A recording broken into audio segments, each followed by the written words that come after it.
Hey everyone, welcome back to another video. In this one, I'm going to be looking at the upgrades that War Machine got with the mid-month patch. Most people already gotten a glimpse of his kit because the uniform was available in the uniform store with the initial patch. However, we could only see how the skills worked. We couldn't see how much better the character became with the upgrades. In order to do that, you have to test it, which is what I'm doing. Like the Loki uniforms in the last video, I can't heavily test the PvP potential of this uniform, but regardless, I also did some timeline tests to see if he could even touch some of the revive characters used there. When Alliance Conquest starts, I'll be sure to test him as well as the new Loki uniform a little bit more there, so I can give you another video to follow up on their PvP potential, or at least their true PvP potential. These are what my card stats look like, so all the testing is based off these stats and your results may vary. Before I can see just how much better the new uniform alone makes him, I need to test with the old uniform, which, believe it or not, is the Avengers Infinity War one. I wouldn't say that this uniform sucks, but it doesn't really do much for him. It just basically barely makes him a functional character. The build that I previously had and that I'm still using is a CTP of Destruction. So all the testing that you see from this point on is using that CTP. With the old uniform, I was able to finish Thanos with 1 minute and 36 seconds remaining. With his new uniform, he gets all kinds of skill changes and a pretty good overall rework, with the most notable change being his third skill that gains damage accumulation for damage taken up to 150%, and increasing by 13% increments. In addition to this, he also gets healing on his fourth skill up to 15% and a 30% damage increase to all skills on his fifth skill buff. Besides this, his uniform passive also gives him 30% guaranteed crit rate, and if you saw the Loki video, you would know just how important that is, at least for PvE content. But not only that, he also gets 50% critical damage increase too. And it doesn't end there, his tier 2 passive gives him 30% damage mitigation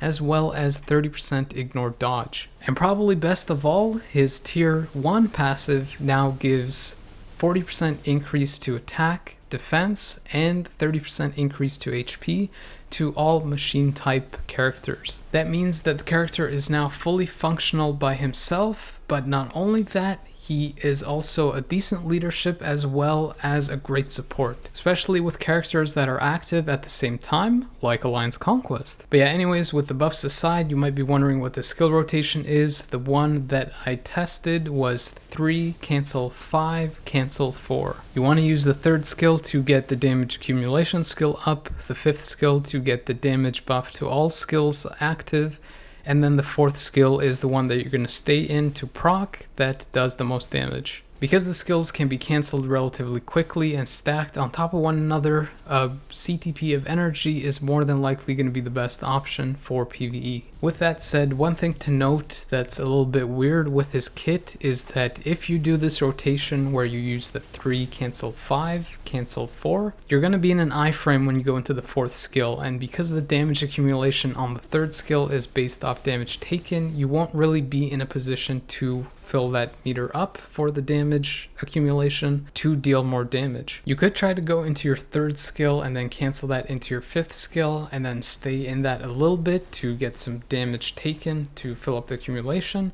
before going into your fourth skill. But if you do this, then you're more than likely going to miss your proc on the fourth skill and miss out on a lot of damage. This is why it got me thinking that maybe a CTP of Rage might possibly be more optimal, since you can use the third skill cancelled into the fifth skill, and then you can linger a little bit in that to accumulate the damage before going into your fourth skill. To add to this, I did mention before that the uniform now also has 30% guaranteed crit rate, which goes hand in hand very well with a rage build. And besides that, because you also have 50% crit damage on the uniform as is, you don't really have to worry about trying to max that stat out either. Unfortunately, I don't test that out, but if you do have a rage on War Machine or are considering putting one on there, then that's something to consider. Anyways, as you saw with that last clip, I was able to beat Thanos 1 minute and 4 seconds faster with the newest uniform. One thing to note with the old uniform and the new uniform is that neither of them have all defense down that ignores immunity on them. So if you're going to use them in World Boss Ultimate,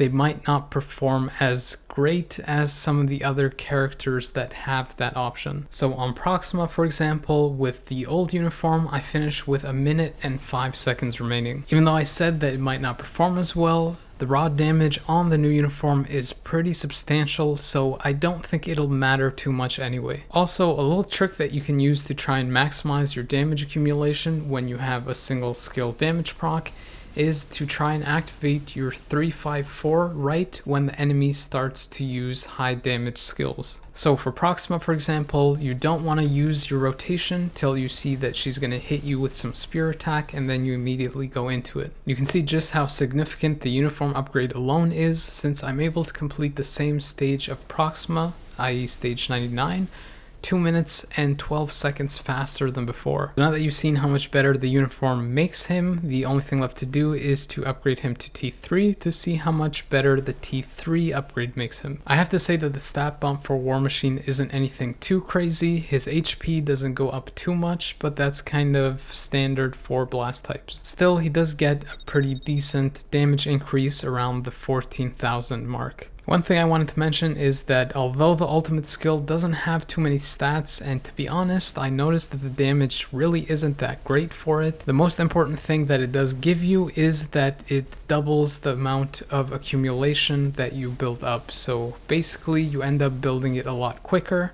and it's similar to Doom's ultimate and Sharon Rogers' ultimate. So with that said, I'm not entirely sure if the rotation that you want to use with the ultimate is to proc on the 6th skill instead of using the 4th skill. Regardless, if that's what you want to try out, then you can do a 3 cancel 5 cancel 6. Otherwise, you would do a 3 cancel 5 cancel 6 cancel 4. And you would only be using the 6th skill to try and increase that damage accumulation and get it a lot higher before going into your 4th skill for the proc. I kind of have a sneaking suspicion that the latter option, where you cancel the 6th skill and go into the 4th, is probably the better one, but the one that I tested was to proc on the 6th skill instead. You can see that with the T3 upgrade now, I'm able to complete the same stage of Thanos 37 seconds faster than I previously did. On the Proxima stage, however, I finished 51 seconds faster than before. These upgrades might not seem too substantial, but I'm finishing these stages relatively quickly, so I don't think it's fully encapsulating how much better the character has gotten. In order to do that, I need to go into slightly more challenging game modes like World Boss Legend, where they have more health and I can better gauge the improvement. So naturally, the first thing I have to do before I can test out that level of upgrade is to complete the content with the old uniform. Even though I end up dying at the very end, you can see that I completely take out Null's health, which means I completed the content with 5 seconds remaining. Now with War Machine's newest uniform, you see just how devastatingly better he is with it, since I'm able to complete the same content 3 minutes and 33 seconds faster. Now I'm not saying that War Machine is as good as Sharon Rogers. His ultimate isn't really too great, whereas Sharon Rogers hits really hard, but besides that, I don't think he's too far out of reach for her damage range. At least he's probably in the same ballpark. Both of these characters completed this content fairly quickly, so it might not be the best gauge to determine what their ceiling for damage is, but regardless, you can see that they're not too extremely far off from one another. War Machine finished stage 9 with 3 minutes and 38 seconds remaining, whereas Sharon Rogers finished with 3 minutes and 55 seconds remaining. That's a difference of 17 seconds. You also have to keep in mind that my Sharon Rogers is fully built with a reforged CTP of energy and mythic Urus, whereas my War Machine only has partial 4-star Urus that I'm currently testing with and a CTP of destruction only. So if I match the build exactly, I'm pretty sure they would be a lot closer to one another. At the very least, if War Machine isn't that great in World Boss Legend, he does have probably a lot of potential in Danger Room Extreme, since he has his own leadership and a support. You can see I took him out for a spin in this particular Danger Room. He wasn't really the best leadership for the characters that my teammates used, And unfortunately with Strife, he does interrupt your skills often, so you can't really see how great that burst potential is. Regardless, he is a good option, especially now that even Cable got that machine tag, so you'll end up buffing him as well, even if he doesn't benefit from the leadership. The last thing that I wanted to look at was his potential in PvP. So I took him into Timeline versus some revive metas to see if he could take them out. With the destruction, he wasn't necessarily very consistent, but he did often go into his 4th skill, which was a very long iframe, and coupled with the CTP of destruction that adds penetration and a damage proc, it basically one-shot all of these characters without much problem. So I'd have to say, if you really want to make the most of this character in both PvE and PvP, maybe a CTP of destruction might be your best bet there.